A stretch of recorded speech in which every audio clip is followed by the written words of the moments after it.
Let's talk about the episode. Let's talk about the episode. So Fiona over here chilling, relaxing, still drinking.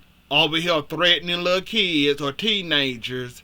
Brady over here attempted to get free, but not really free. Because we got EJ over here playing DA, want to hold somebody accountable, but ain't nobody holding him accountable for the whole baby switching thing. Like I said, EJ, you want Brady so bad, but unfortunately for you, buddy, you're not gonna get him. Like, nice try. I like how you called yourself, saying, okay, fine, if I can't get Brady, I'm gonna get you because you lied. And Sarah, I don't feel sorry for you at all, neither. But we'll get to you in a second. EJ, my advice to you is to sit down already. You already got enough strikes against you, and Paulina is not quite fond of you anyways, because that baby switching stuff can still come back and still come up and bite you in your behind. Now you trying to be sneaky and conniving. Yeah, she lied, but still, you can't get that girl no 10 years. Oh, and Brady already signed a 10-year deal. If he ain't going, you going to EJ. EJ, I know you so used to having stuff your way. I know you so used to throwing the fit and getting whatever you want. This is not one of those times, buddy. While you thinking you got Brady in the bag, you ain't got Brady nowhere, buddy. Like I said, and I'm gonna continue to say, EJ, Xander, Sarah, keep this same energy when the truth actually come out. Well, Sarah know the truth now. She at the end, she saw Fiona behind the wheel, so Sarah know the truth. Xander, EJ, I want y'all to keep this same exact energy when the truth actually come out. EJ, you about to fail again because this another one of your enemies you cannot prosecute. So while you thinking you got a slam dunk, won't let that girl recant her statement, you gonna use it anyways, even though, EJ, you using that statement only gonna make you look foolish.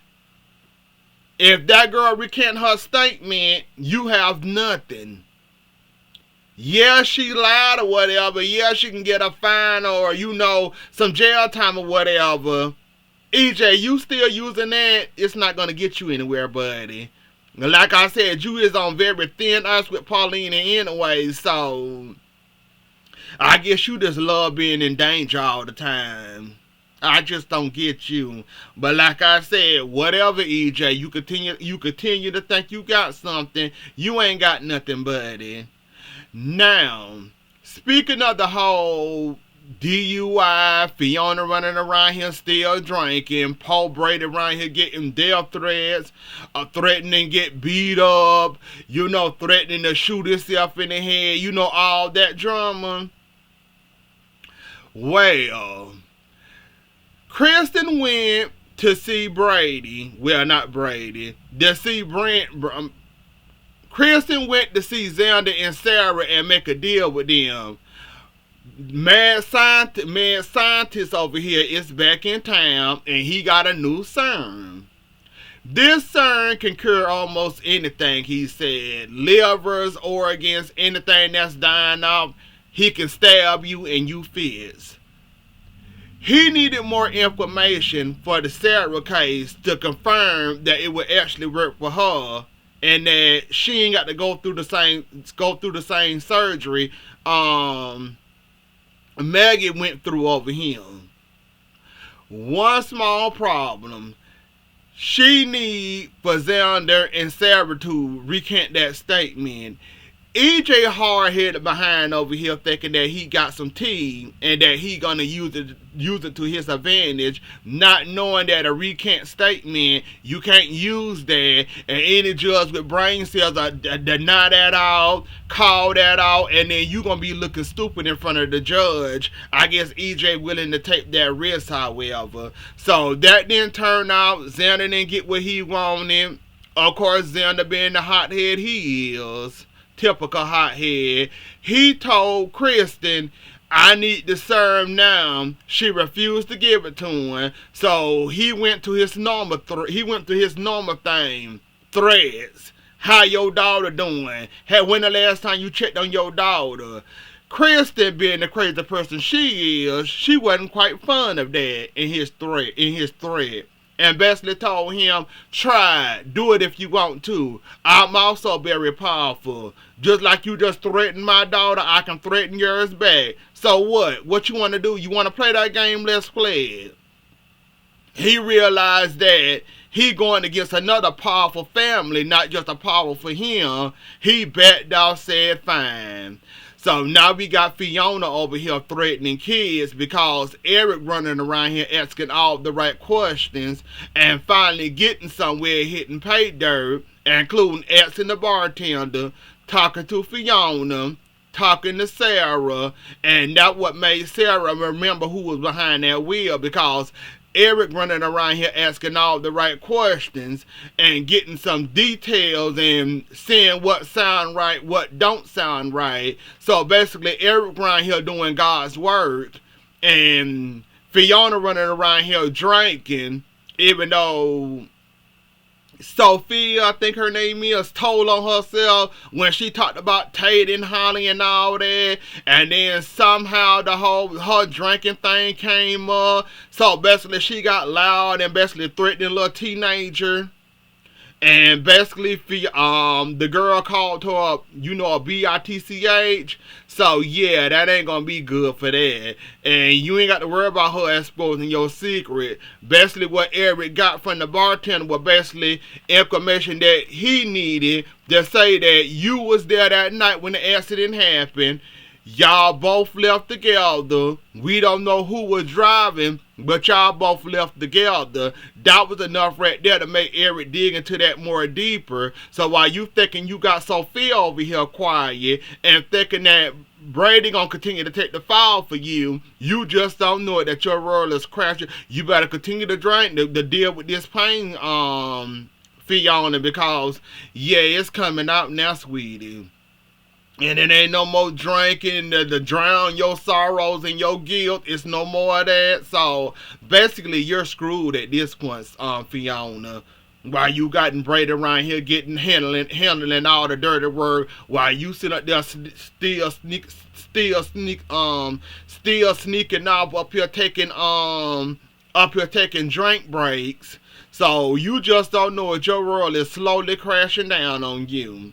And I'm glad Holly left and took the much needed break she needed to go talk to her mama about this whole Eric and Daniel and that DUI accident that took his life. And I'm glad they finally got an understanding, and I'm glad they talked and hashed it out and all that. So that's good that they was able to settle their situation and their differences. And she got away from the drama, meaning the whole what's going on now and with the boyfriend and Sophia about to steal her man. So I'm glad that she took the much needed break and she took Eric's advice and got on that plane and get away and enjoy her little getaway to work things out with her mother. So thankful for that.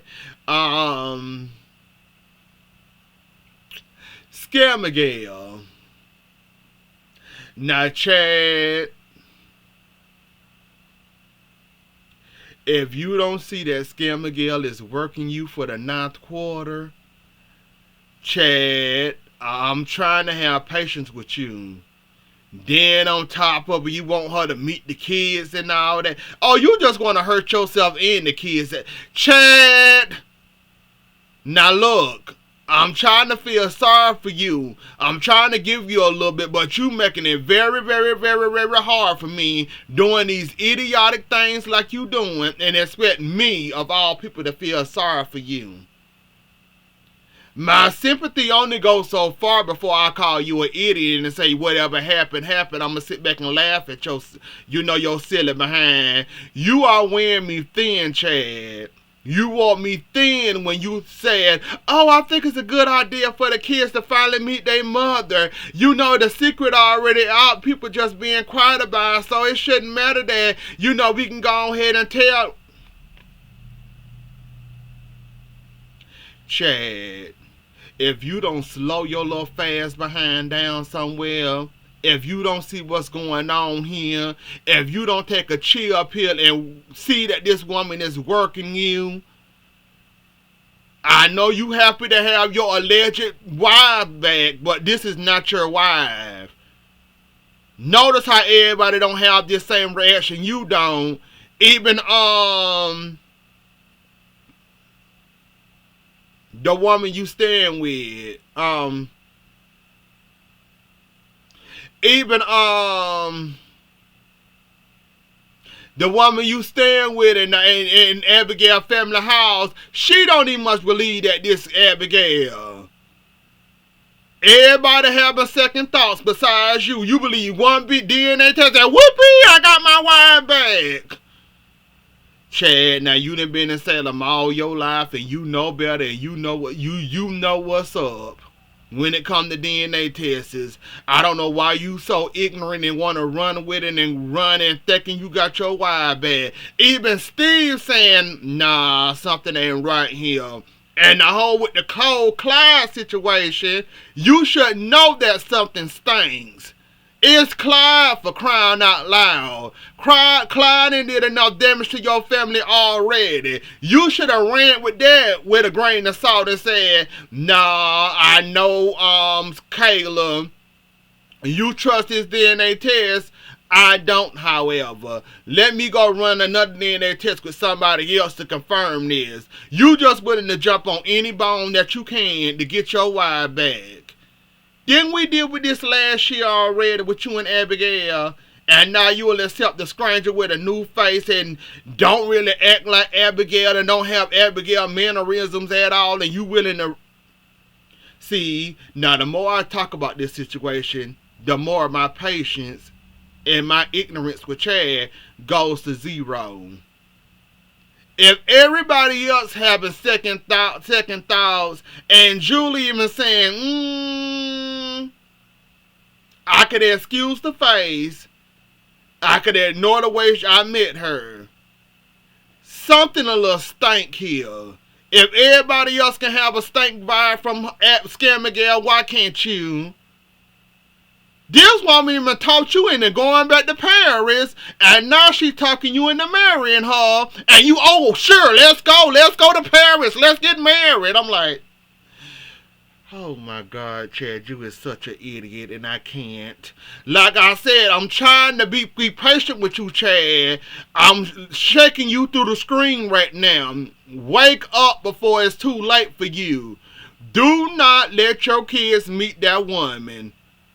You being hurt is completely different from the kids being hurt. That's going to traumatize them kids.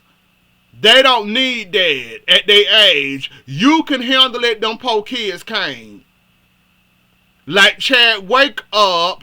Please wake up from your dumb slumber and realize that this is not your wife. And you ain't got her back. And with the whole with it being Clyde, you should have at least took it with a grain of salt and said, no, I don't care what no DNA test say. Let me run 2 more to confirm. Like, the fact that you wouldn't have run with this and you wouldn't have let this go, and she coming up with all these little fake, memories and reading stuff and sneaking off and doing all this. Then she got you in Paris. Now she talking about marrying you, and you can tell the girl is hesitating because she know what's on the line, her mother's life, and her and Mark, and she don't want to go through it because you got kids, and she wouldn't go there because she don't want her mother. Like, Chad, wake up. Wake up, please. And Clyde, this is just another hillbilly dumb plan for you that's not going to work in your favor.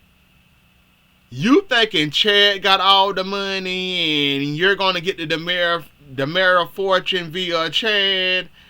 Like, I hear you talk and then I just say, oh, he is an idiot.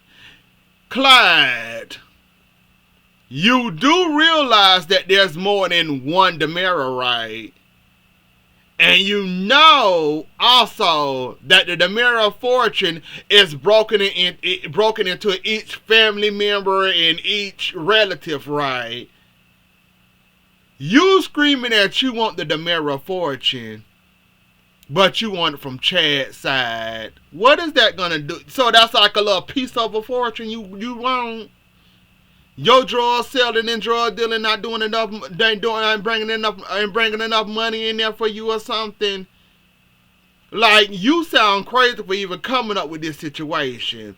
Thinking that, oh, let me blackmail this person, pretend like they Abigail, have her come in, marry Chad, kill Chad, blame it on Mark, and then I can have the mirror of fortune. Not realizing that it's all broken up in the family members. So, you talking about killing Chad and taking a fortune, you sound crazy. But what else is new with you? You always coming up with some brain rot or some brain dead plan that you think gonna work and it end up blowing up in your face more than your meth labs do. So I'm not understanding what you're getting out of this plan. You thinking that you finna get a mirror of fortune and you're not gonna get nothing when it comes to Chad, because Chad only half the fortune, not all the fortune. So another brain rot plan from Clyde, I guess. You come up with these brilliant plans that think that's gonna work, and they don't never work for you. So I don't know what you expecting or what you want from that, but okay. Moving on to Stephen and Gabby. Now, Gabby, like you said, you hurt him. Well, he hurt you. You hurt him by sleeping with his brother. You didn't see this divorce coming. Nowhere down the road, somewhere near in your current near future. He might have hurt you with the whole, sleeping with Ava while you was locked up. You slept with that boy brother. Of course, you put in the harder blow than he did. That blow, sleeping with Ava, that didn't hurt you that bad that you want to sleep with his brother, the enemy, the same man that had you locked up while your husband was cheating on you. So if you really want to be technical about this, you hit the bigger blow in that man good. Did you really think that you wasn't expecting no divorce no time soon? Because if you were, and you should have been expecting one, I don't know why you didn't expect one, but I'm going to let you have that. You didn't expect a divorce. You wasn't looking down that road, and yeah, you're getting divorced. So, yeah, your hit hurt harder than his. And of all people, EJ, the man you despise the most out of everybody in Salem besides, well, I think you and Julie cool now. Is not, I don't know, but you went and slept with one of your worst enemies of all time just to get back at your husband was sleeping with Ava, and then you wasn't expecting no divorce from that. Like, I don't get it, but okay, you wasn't expecting no divorce. I don't know what the hell you was thinking. You thought you were going to sit there and play all them games with that man. I bet you he showed you real quick that it ain't going to be no more games. It ain't going to be no more games. It ain't going to be no more divide no house with no tape. It's not going to be none of that. We finna go ahead and get a divorce. We hurt each other. There's no overcoming it. And I commend Stephen for not playing your little games, trying to hold on to you and go ahead and ending it before go ahead and ending it when he knew it was time. It was time to call it anyways. You slept with that boy brother. And EJ petty behind. We already know he gonna milk this, throw it in that man's face, everything under the sun. So of course, he don't want to deal with that, nor have nothing to do with that situation. And so Yeah, I don't blame Stephen for going ahead and doing the blood. So, I mean, go ahead and stopping the blood right there. Who would blame him? Who want to have a side of coffee and your little biscuits or breakfast biscuits y'all have for dinner? Who want to have that with a side of, oh, I slept with your wife? I slept with your wife. Who want to have that every morning? EJ picking and being annoying about that, sleeping with my wife. Who want that? Who want that high school shit? Don't nobody want that. That's why I said he did right by, go ahead and stopping it. Basically, you didn't got enough with it enough, and he ain't got time for it. So yeah, he did the right thing by stopping the blood drive and basically shutting up EJ. I would have done the same exact thing. Besides, minus the taping of the house, I would have realized then that it's over. Let me go ahead and get this divorce on ready. But anyways, though, y'all, that was the episode. Don't forget to like, share, comment, and subscribe. I'll see y'all later. Enjoy the rest of y'all night. Have a good weekend. And I didn't talk about the body and soul mess. Oh, my God. And I'll see y'all later. Bye.